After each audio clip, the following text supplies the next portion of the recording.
A customer contract says you must provide a waiver of subrogation in favor of the owner and related parties. It sounds legalistic, and honestly, it is. But the basic idea is not impossible.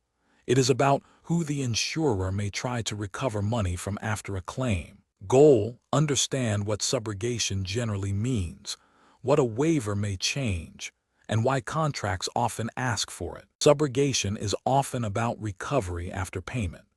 If an insurer pays a covered loss, it may have rights to step into the insured's shoes and seek recovery from a party that may be responsible for the loss. A waiver of subrogation may restrict the insurer from pursuing certain recovery rights against certain parties. The exact effect depends on the policy wording, the endorsement, the contract, and the facts. Customers may ask because they do not want your insurer coming back against them after a paid claim.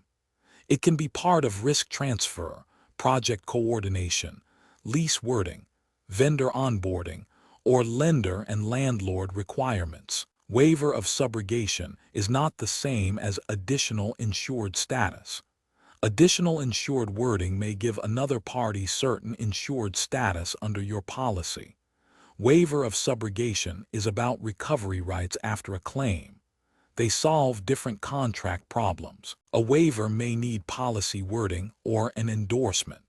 Sometimes the wording is blanket. Sometimes a party or project must be scheduled.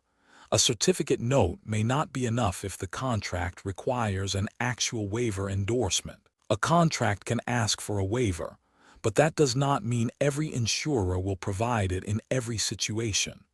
Availability can depend on the coverage line, insurer, wording, operations, project, jurisdiction, and underwriting. Waiver wording can show up in different coverage lines: liability, property, auto, or workers' compensation style requirements. The requested waiver should match the coverage line and jurisdiction in the contract. Send your broker the full waiver wording, the party to receive the waiver, the coverage line requested, project or contract details, whether blanket wording is accepted, deadline, and certificate instructions. Do not just write. They need waiver of subrogation. A better broker request says, attached is the full clause. They require waiver of subrogation in favor of the owner and affiliates. Can you confirm whether our policy can provide this and what wording will appear on the certificate? Short recap.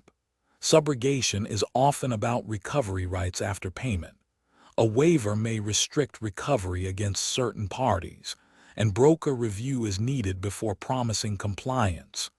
Waiver wording is a policy and contract issue, not just a certificate checkbox.